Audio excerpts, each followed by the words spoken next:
quand Kennedy entre plus tard dans l'immobilier, il n'entre pas juste dans un business rentable, il entre dans l'une des machines les plus décisives de la ville. Et pour que tu comprennes bien le contexte, il faut que je t'explique c'est quoi Lagos. Lagos, c'est la capitale économique du Nigeria. C'est une mégapole immense, brutale, saturée, rapide, où les opportunités et les fractures sociales vivent dans la même rue. Les chiffres sous Lagos sont clairs. On parle d'un déficit d'environ 3,3 millions de logements et 87% du besoin en logement concerne les ménages à faible ou à très faible revenu. La Banque mondiale estime aussi que 50 à 75% de la population de Lagos vit dans des formes d'habitat informel. Autrement dit, Lagos est un endroit où le logement n'est pas juste un secteur économique. C'est une ligne de vie, c'est un révélateur de statut, c'est un accélérateur ou un frein de destin.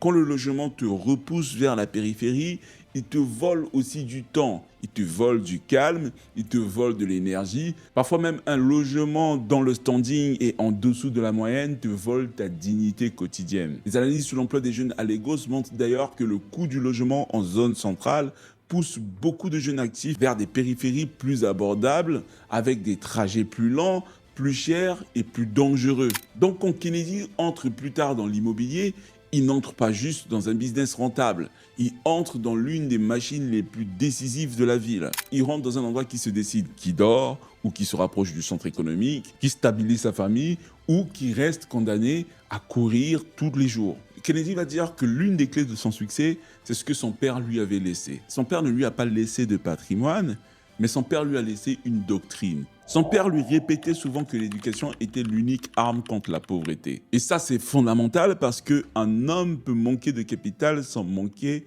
de colonne vertébrale. Un homme peut être démuni matériellement sans être vide intérieurement. Et c'est sur la base de ces fondements que Kennedy, malgré les difficultés, a poursuivi ses études. Il va passer par l'University of Ibadan où il va étudier la psychologie. Puis, il va passer par Lagos State University pour un MBA en marketing. Et quand tu te mets dans le contexte de Kennedy, il n'est pas en train de poursuivre son parcours depuis un confort bourgeois. Il le fait après avoir vu la vulnérabilité réelle de sa famille. Il le fait alors que le mot sécurité n'est pas juste une théorie.